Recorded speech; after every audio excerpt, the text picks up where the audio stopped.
right? You're all excited because we have tons of fun stuff to talk about. We had the stories that you read before spring break. Keith got yours.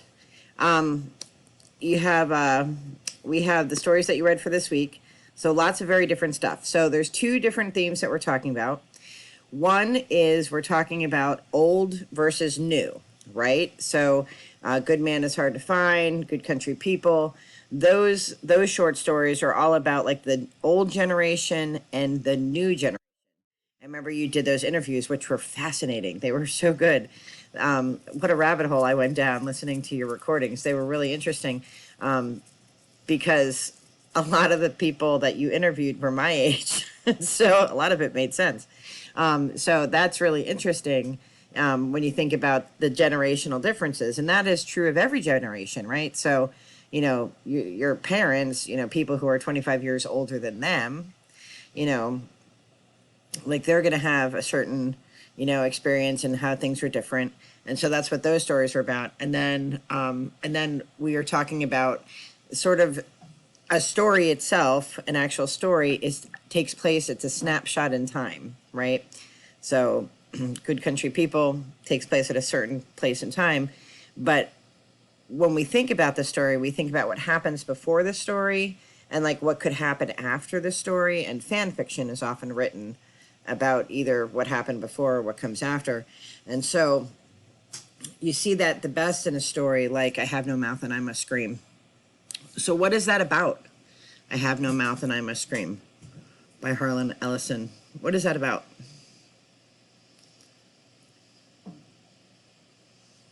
Don't all jump in at one time. Georgiana, what do you think it's about? She's like, I don't remember. It was 100 years ago.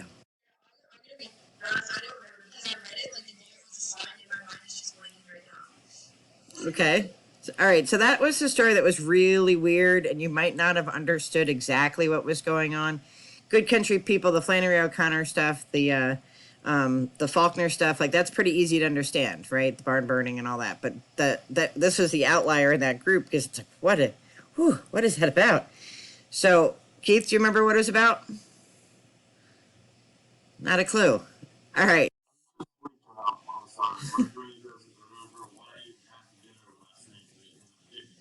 Yes, Nancy, I got yours. I got yours, Nancy.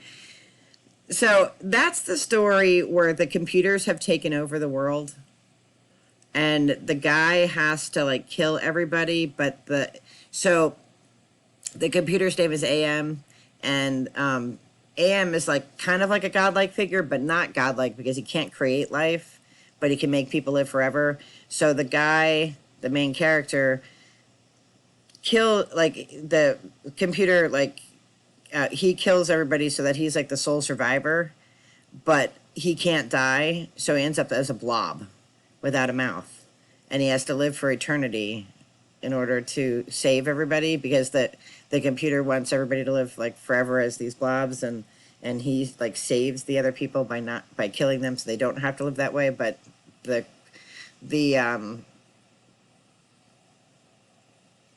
consequence is that then he lives forever as a blob, and he can't do anything, and it's like this taking over of computers. So that's what that story is about. It's sort of like this futuristic, and it's such a dark contrast to the other stories we read in that group because it's so futuristic. But this is your lifetime, right, where computers are doing more and more, AI is doing more and more, and artificial intelligence, can kind of, drones kind of tell you exactly what's going on, and you know you know and becoming more and more powerful in people's lives. So that was sort of the outlier in that group. And it's an interesting story. So go back and read it for those of you who didn't. All right. What about the things they carried? What was that about? That was the one we read for this week by Tim O'Brien. What are they carrying?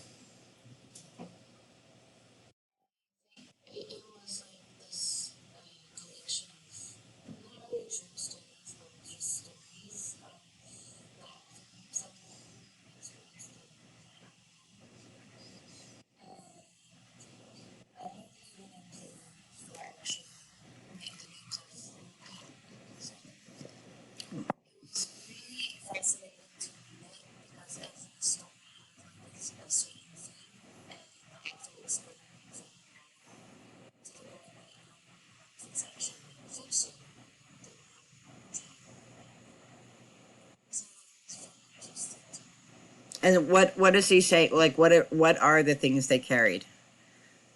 That's a good summary.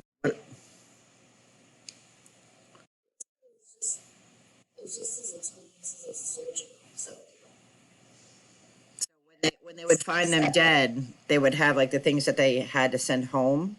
So the things they carried might be like pictures of like their loved ones, or the things they actually had on them in war, right? That's where the title comes from. But there are all these little vignettes of these people, and he does such a good job that you don't know if it's fiction or reality. That's a really good summary. So it is great. It's a great, it's very moving, I think. All right, so I know you're all wide awake. So what we're gonna do, because I know you're wide awake, I'm gonna put you in groups, and let me share my screen. Where? No. There we go. All right, so these were from Module 7. This was spring break. There was A Good Man is Hard to Find, Good Country People, A Rose for Emily, and Barn Burning. Those are the 4 stories that we're going to talk about now. And I'm going to split you into groups. In your group, I know you're going to have to spend some time, like, quickly reviewing the story or looking it up online to get kind of what it's about. But I want you to think about this idea. What is the author saying between the old generation and the new generation? What is the generational gap, right? So, for example, in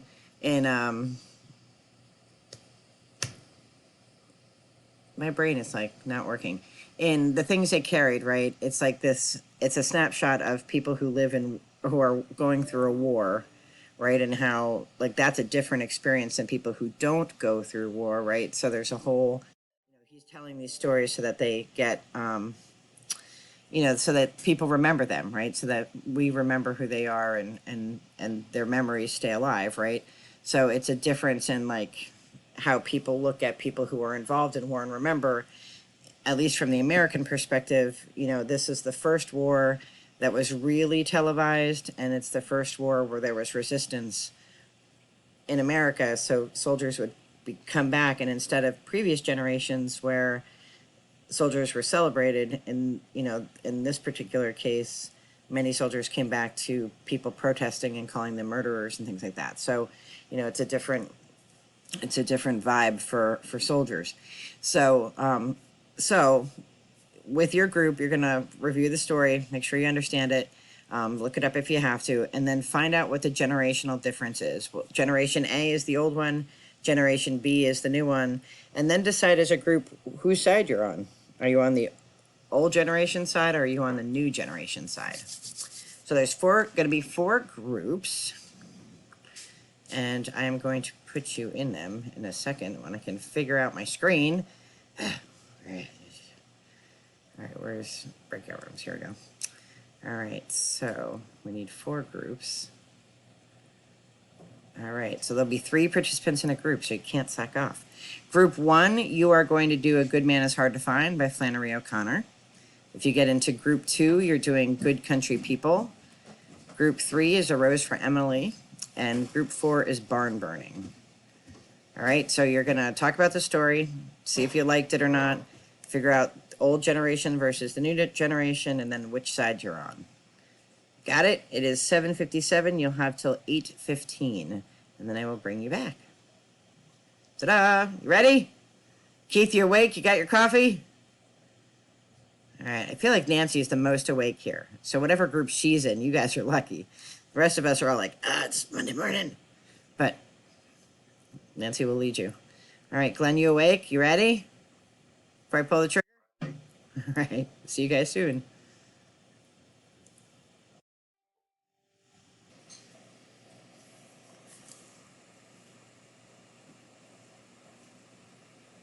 Nobody wants to leave their groups. That's exciting.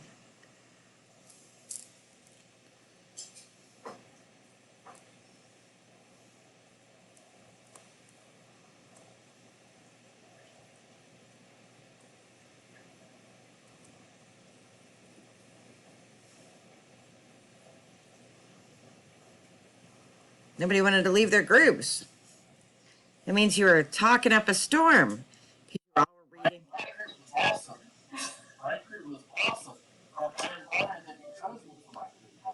listen, the computer chose you for the group. All done automatically. All right. I think everybody's back. Okay. All right. So let us talk about group. Let's start with group. Let's be a willy nilly. Group 3. Tell us about your story. What was it about? And what is the generational difference?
So, lots of going on in that story, right?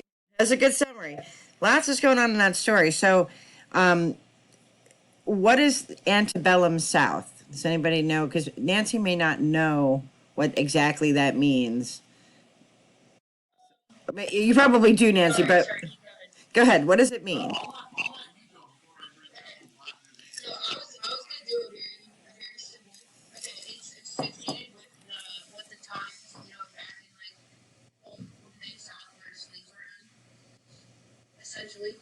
Okay, and Emily, like Nancy said, Emily is like a symbol of that, right? So she and her father live in this old antebellum, like old fashioned southern home, and they refuse to change their ways. They're gonna do it the old way, and like everybody kind of like turns a blind eye to it, right? Like the dad doesn't let her marry, right? So she can't leave. She's stuck there. And then like the dad dies, like when she's in, I don't know, like her 30s or something. And so she keeps his corpse in the house. And like everybody's like, well, that's Emily. Like they just let her do that. Like, where could you keep a corpse in your house today without going to some kind of prison? You couldn't do it, right? But they just kind of turn a blind eye to it. And kind of everything that happens, everybody's like, well, they're, that's just the way their generation did it. Leave them be. What do you think Faulkner's saying about that? Especially about the South. What year is this written? Get to do it. Google search. What year is this written?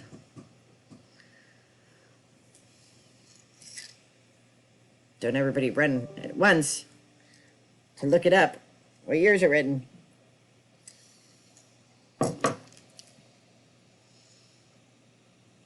I will wait. 1930. What what happened not too long ago in 1930? Living in 1930, what had still existed in your lifetime if you were middle aged? Well, the war. Which war is that they're talking about?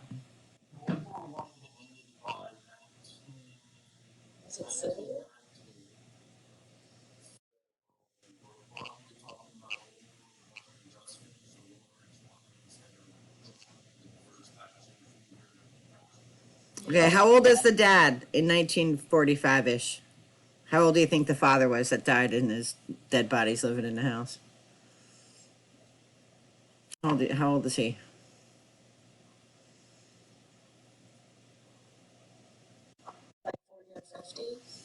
Okay, so maybe a little bit older, right?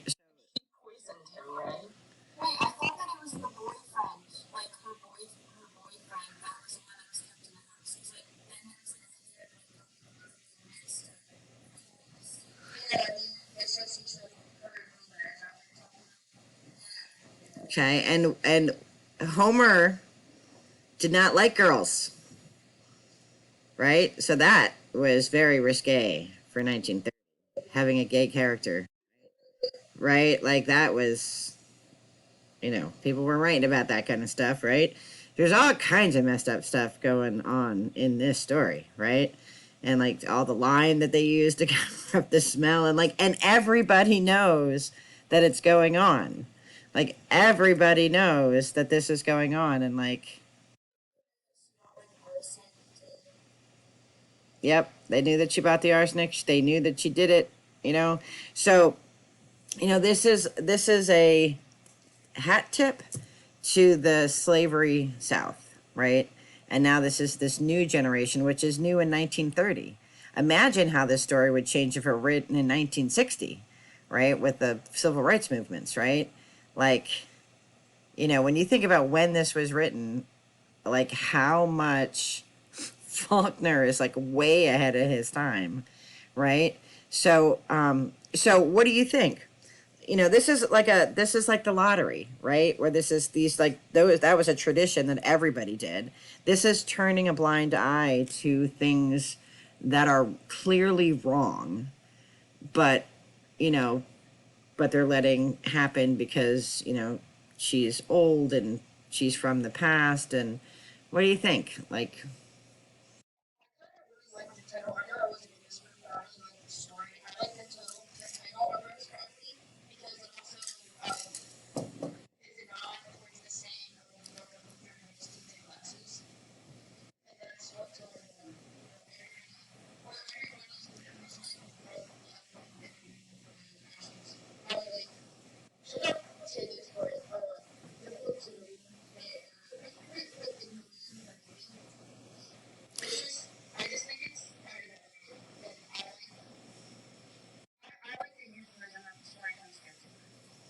and that they eventually she's gonna die. It's just gonna take care of itself because she's gonna die one day, and then we can just all like forget about Emily. But we can't touch Emily because Emily's the old, the way the good thing, the good days, right? Which were how great if they were, if the good old days mean you get to keep dead people. Like how good were those days?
Okay.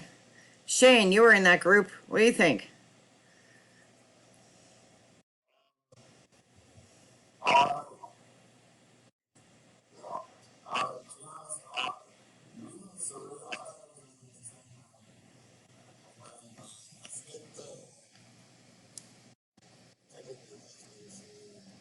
I see your hand, Nancy. I'm going to let you speak next. Sorry. Sometimes I don't see that on the screen, but go ahead. Go ahead, Shane. After Emily, Nancy's going to go.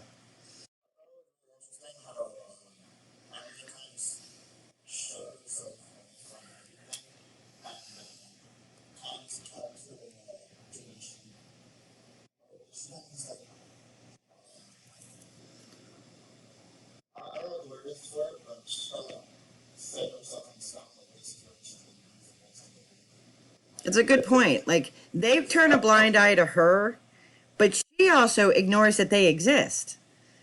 Like, she's like, they don't even exist. Like, I don't have to live in their world because I'm going to live in my own world, right?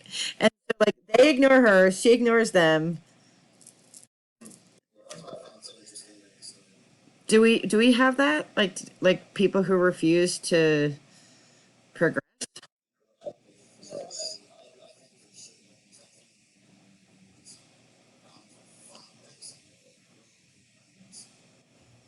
Preppers, off-gridders, right?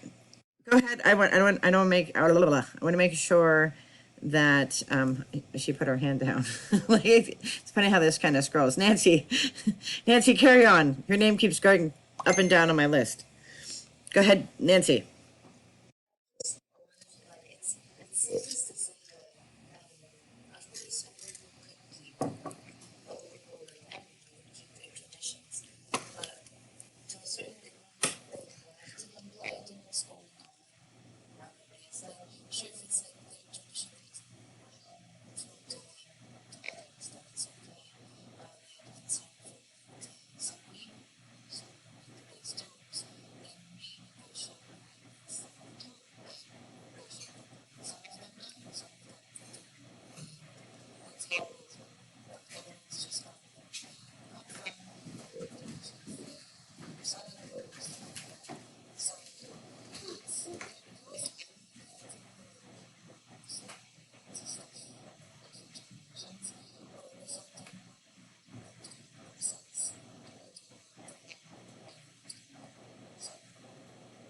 And what is, oh, go ahead.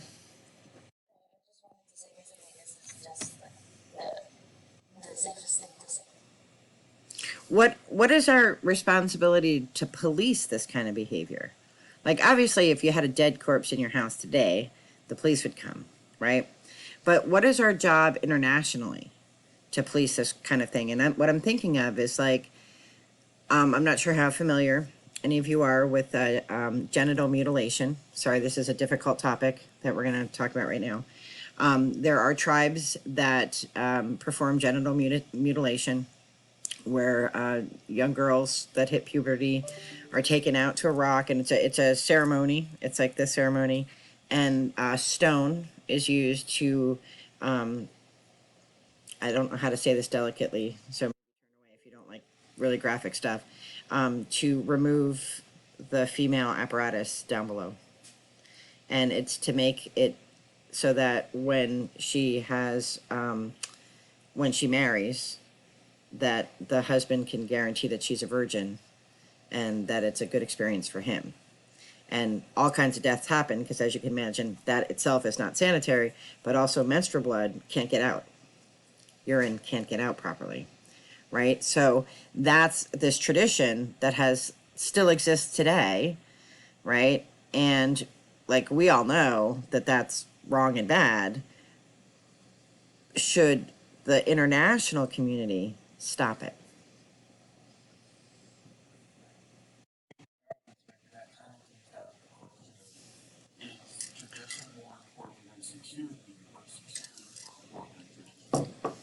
Okay.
Uh-oh, we lost audio.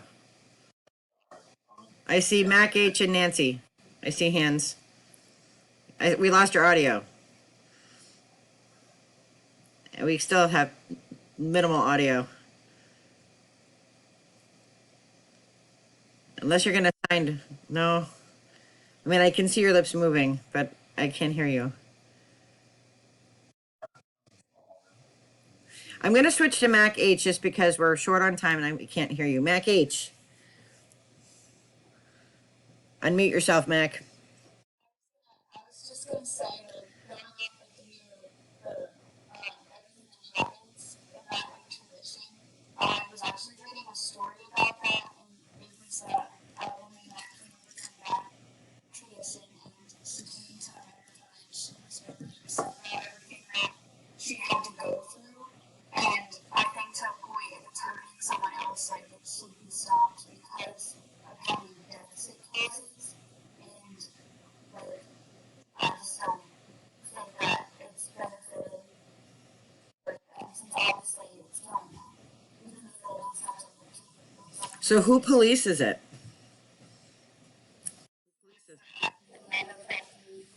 I don't know who's talking because it doesn't pop up my screen. Is that you, Nancy? Sorry, Mac G. Who polices it? But they're the ones that do it, right? But like who in the international world, if we wanted to stop it, who's going to be the group to stop it? Nancy, I know you have your hand up, so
and it's doesn't it remind you of the ones who walk away from Omelas?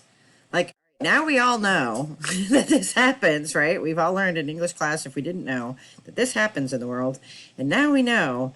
And like, do we choose to participate or do we choose to walk away, right?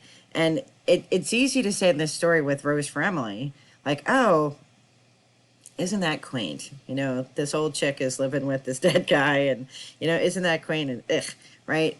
But then when you make it sort of bigger, like a bigger story, then you're like, oh, we wouldn't allow for that, right? So it helps us think about the human condition and what we as a culture are willing to accept, right? What are we willing to accept?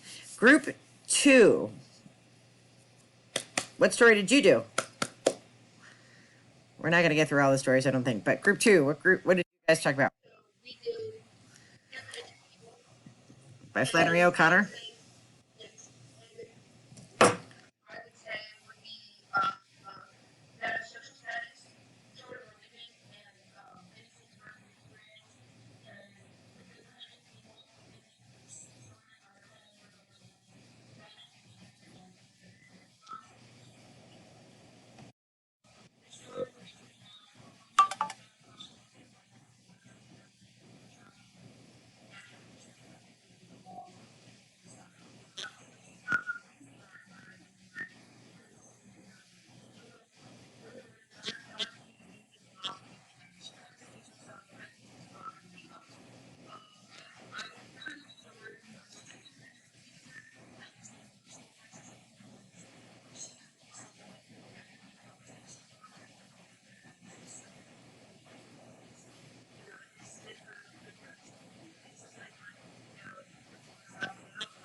Okay, so did you like it?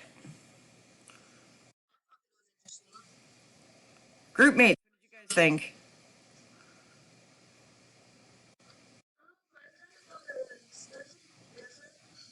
You could say it's boring too. I mean, that's the thing. Did you think it was boring?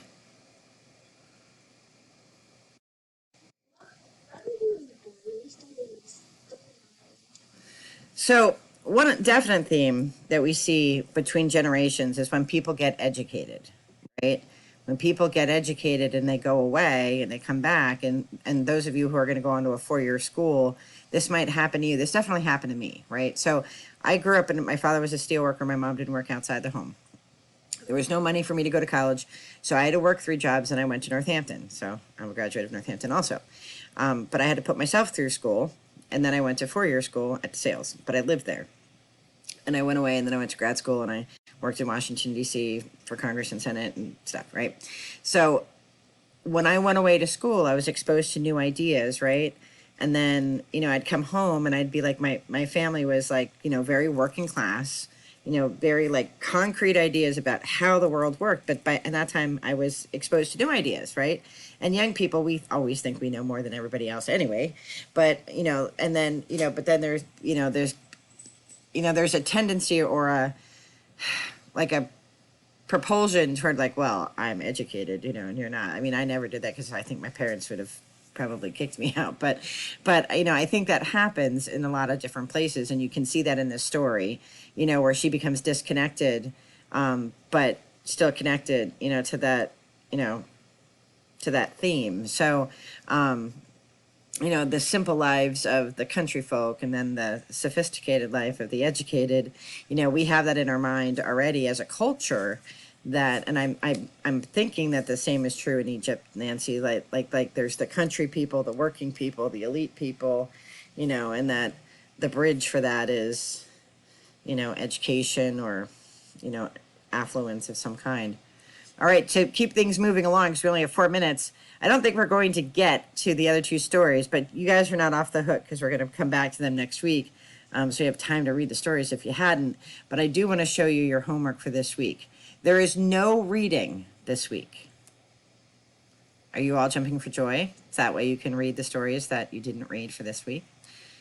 But you have 2 assignments. One is you're going, I don't know, can you see my screen? All right, you have 2 assignments. One is you're going to pick a movie of your choice that deals with resilience, right? Somebody who's like pulled themselves up by the bootstraps, whatever. You can watch any movie you want. It could be any genre you want, as long as it deals with the theme resilience. That's going to limit your genres, right? It's not going to, you're probably not going to watch stand-up comedy, right? Or whatever, but you can watch something like Hillbilly Elegy. You can watch any movie you want. It could be Dead Poet Society, whatever you pick. And you're going to watch the movie. You're going to write a summary of it because I do like movies, but I haven't seen them all. And then you want to analyze its effectiveness in portraying resilience. Like, does it actually do a good job? What does it get right? Or does it need work? Think about the tone, the characters, the music they pick. And like really, like this is your only real like big assignment. You have 2 assignments. This is, and you don't have to read. So do a really good job on it, right? Like really analyze the movie and like pick it apart and how it deals with the theme or the topic of resilience. Your second assignment is the stories that we read for this week, the tinier stories. You're going to pick one of those stories and you're going to create a flip book. So you can use PowerPoint. There are free book like Bookemon and stuff like that, free online things. And you're going to take one of the stories that were in the list of those little short stories, and you're going to create a flip book. And so here why does this do this to me? I don't want to. I just no. It doesn't let me ever do anything. There we go. So these are the stories, the farmer and the donkey, right? So you're going to create a little flip book. So in your creation of your story, like the story is already there, so you're not going to reinvent the story, but you're going to pick colors and you're going to pick theme and you're going to make a book out of the story. You don't have to use every single word from the original story. You can sum things up. You can make it shorter. You don't have to. It doesn't have to be verbatim. You can summarize. Yes, Georgiana. Bye-bye. iRobot, you can pick that, Keith. So we have one more minute. Any questions about the homework? What you have to do? No additional reading because for those of you who celebrate Passover or Easter, this is a holiday week, so I'm giving you less work so you can be with your families. Alrighty? Can you show me on PowerPoint where the flipbook is? Oh, you just make a PowerPoint and then I read it as a flipboard. Yeah, I just read it as in that way. Yep. No, you just make a PowerPoint and I put it in a thing and it flips. You're welcome. Have a great week, everybody. For those of you celebrating Passover and Easter, happy Passover and Easter. Bye-bye, everybody.